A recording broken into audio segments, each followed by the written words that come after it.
नमस्कार, मैं रघुनाथ प्रसाद आज चर्चा कर रहा हूँ मार्च अप्रैल 2022 में बिहार और उत्तर प्रदेश में स्थानीय प्राधिकार निर्वाचन क्षेत्र से हुए एमएलसी चुनाव की जो रिजल्ट आए उसमें जो जातिगत स्थिति आई है, मैं उसकी चर्चा आज के समय में करना उचित समझता हूँ।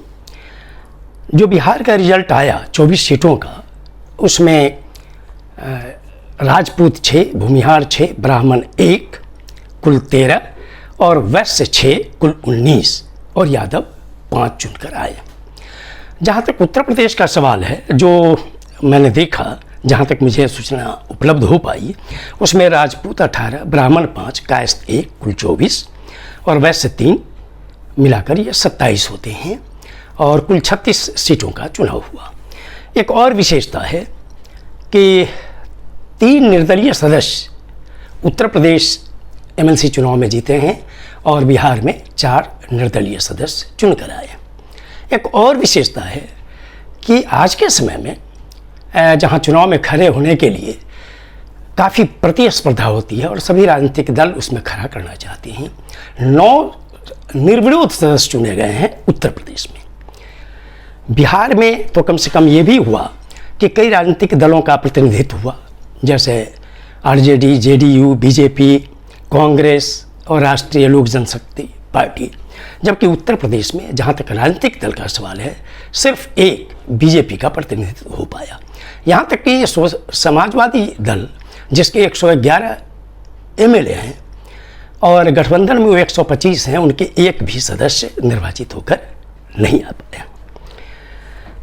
जो रिजल्ट है, मुझे बिहार में 2003 के इलेक्शन का, चूँकि मैं सरकारी सेवा में था, उसका अनुभव है कि 2003 में जब लंबे अरसे के बाद, मुझे लगता है लगभग 40 वर्षों के बाद हुआ होगा ये इलेक्शन, 35-40 वर्ष के बाद, तो उस वक्त कुछ राजनीतिक दलों के जो कार्यकर्ता थे वो भी चुनकर आए थे।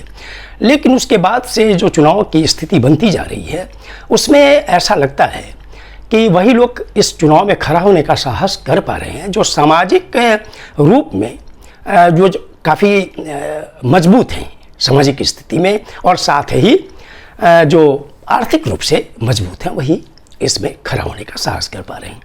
मैंने यह भी देखा कि राजनीतिक दल जो जनता जानती है कि उनके क्या समीकरण हैं, समीकरण से अलग भी जाकर इस आधार पे टिकट देने का काम कर रही है कि ज़्यादा से ज़्यादा सीट वो जीत पाए। दोनों राज्यों के जो रिजल्ट आए हैं, उसको देखकर ऐसा लगता है कि चूँकि 1/3 सदस्य स्थानीय प्राधिकार निर्वाचन क्षेत्र से चुने जाते हैं, तो इसमें मैं समझता हूँ कि इन दोनों राज्यों में चूँकि अनुसूचित जनजाति की आबादी बहुत ही कम है, लेकिन अनुसूचित जाति की आबादी बहुत अधिक है, और जो अत्यंत पिछड़ा वर्ग है, इनकी आबादी बहुत बड़ी है। इसके साथ ही अल्पसंख्यक भी दोनों राज्यों में काफ़ी बड़ी संख्या में है। जहाँ तक मैंने देखा रिजल्ट को कि अति पिछड़ा वर्ग से संभवतः दोनों राज्यों में, शायद यूपी में मैं टाइटल से नहीं क्लियर हो पाया, हो सकता है कि वहाँ एक आध हों, लेकिन बिहार में तो नहीं है। अनुसूचित जाति से भी कोई नहीं है, अल्पसंख्यक से भी कोई नहीं है।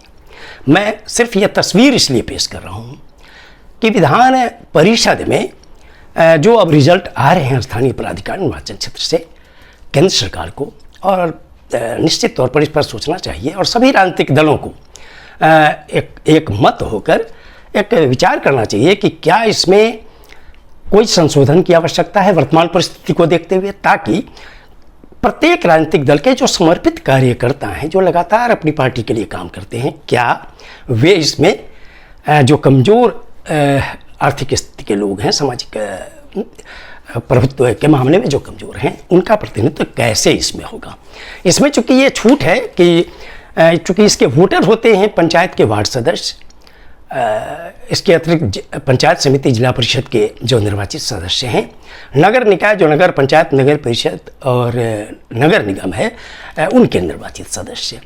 तो चूँकि इनका जो निर्वाचित है, मैं समझता हूँ कि शायद इसमें कोई भी प्रतिनिधित्व इनका डायरेक्ट नहीं है, चूँकि ये वोटर हैं सिर्फ, और प्रत्येक क्षेत्र में 5000 के आसपास ही वोटर होते हैं। तो क्या इसमें कुछ परिवर्तन हो सकता है, कोई संशोधन की आवश्यकता पड़ सकती है? सभी राजनीतिक दलों से अनुरोध है और विशेषकर केंद्र सरकार से अनुरोध है कि इस संबंध में निश्चित तौर पर विचार किया जाए, ताकि जो प्रतिबद्ध कार्यकर्ता हैं किसी राजनीतिक दल के, उनका भी प्रतिनिधित्व हो और जो समाज का जो कमजोर वर्ग है उसका प्रतिनिधित्व इसमें कैसे है। ये वीडियो आपको अच्छा लगा हो तो निश्चित तौर पर लाइक करें, शेयर करें। अब तक आपने मेरे चैनल को सब्सक्राइब नहीं किया तो सब्सक्राइब करें, बेल आइकन को टच करें। आप सभी लोगों के लिए शुभकामनाएं। धन्यवाद। जय हिंद।